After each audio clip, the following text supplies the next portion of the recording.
8 நாளில் திரும்பி வந்துடலாம்னு நினச்சி 250 நாளைக்கு மேலே ஸ்பேஸில் மாட்டிக்கிட்டு எர்த்துக்கு நல்லபடியாக வந்து சேர்ந்த சுனிதா வில்லியம்ஸ் பற்றின ஒரு குட்டி ஸ்டோரி தான் சொல்ல போகிறேன். ஸோ வீடியோ ஃபுல்லாக பாருங்கள். ஜேர்னி ஆஃப் குட்டி ஸ்டோரிஸ்.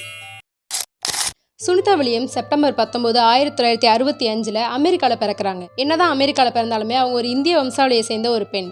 சின்ன வயசுல இருந்தே விண்வெளி விஞ்ஞானத்து மேலேயும் விமான பயணத்து மேலேயும் ஆர்வம் கொண்ட ஒரு நபர். சுனிதா வில்லியம் அவங்களோட யங் ஏஜ்ல விமானப்படையில சேரணும்னு ரொம்பவே ஆசைப்படுறாங்க. ஆனா விமானப்படையில சேருது அவ்வளோ ஈஸியான விஷயம் கிடையாது. அதுக்கு நிறையாவே படிச்சிருக்கணும், நிறையாவே தைரியமும் இருக்கணும். இது ரெண்டுமே இருந்த சுனிதா வில்லியம்ஸ் அவங்களோட ஹார்ட் ஒர்க்கால அமெரிக்க கப்பற்படையில விமானியா ஜாயின் பண்றாங்க. அதை தொடர்ந்து 1998 விண்வெளி மையமான நாசா சுனிதா வில்லியமை தங்களோட விமான பயணத்துல தேர்ந்தெடுக்கிறாங்க. அதுக்கடுத்து 2006 சுனிதா வில்லியம் தன்னோட ஃபர்ஸ்ட் ஸ்பேஸ் டிராவல்ல பயணம் பண்றப்போ கிட்டத்தட்ட 195 நாளைக்கு மேல விண்வெளியிலே இருந்து திருப்பி ரிட்டர்ன் வராங்க. அதை தொடர்ந்து 2வது முறையா 2012 ஸ்பேஸ்ல டிராவல் பண்றப்போ இந்த நேரம் விண்வெளியில் நடந்த முதல் பெண்மணிங்கிற சாதனையும் படைக்கிறாங்க. இப்போ தன்னோட 59வது வயசுல 3வது முறையா ஸ்பேஸ்க்கு போய் 8 நாளில ரிட்டர்ன் வந்துடலாம்னு நினைச்சு கிட்டத்தட்ட 250 நாளைக்கு மேல ஸ்பேஸ் மாட்டிட்டு இருந்தாலுமே இந்த ஒரு பயமே இல்லாம இப்ப தைரியமா எர்த்துக்கு வந்த ஒரு பர்சன் தான் சுனிதா வில்லியம். விண்வெளிக்கு போயிட்டு வரது லேசான காரியம் கிடையாது. அங்க போயிட்டு வந்ததுக்கு அப்புறம் உடல்நிலையில நிறைய மாற்றங்கள் ஏற்படும். அப்படி இருக்கிறப்போ தன்னோட 59 வயசுல நல்லபடியா அங்க போயிட்டு வந்து ஏஜ் ஜஸ்ட் ஏ நம்பருங்கிறத ப்ரூவ் பண்ண ஒரு நபர் தான் சுனிதா வில்லியம். இந்த ஸ்டோரி உங்களுக்கு பிடிச்சிருந்துச்சுன்னா லைக் பண்ணுங்க, ஷேர் பண்ணுங்க. இதே மாதிரி யூஸ்ஃபுல்லான ஸ்டோரிஸ் பார்க்கறதுக்கு நம்ம பேஜை ஃபாலோ பண்ணுங்க.